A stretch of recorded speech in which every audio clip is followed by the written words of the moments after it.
may narinig kasi siyang samot-saring huni ng tiktik na umaaligid sa bahay nila. Habang palalim ng palalim ang gabi, ay mas lalong nababahala si Elena.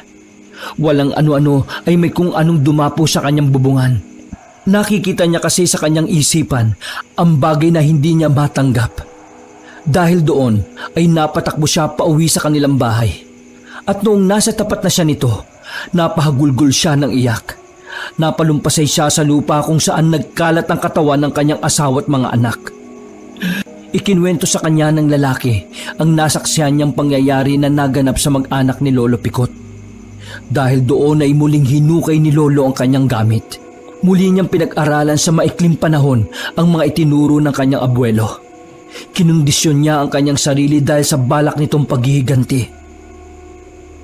Ipaghihiganti ko ang kamatayan niyo, Elena, mga anak, at sisiguraduhin kong sasapitin din ng mga aswang na yon ang ginawa nila sa inyo.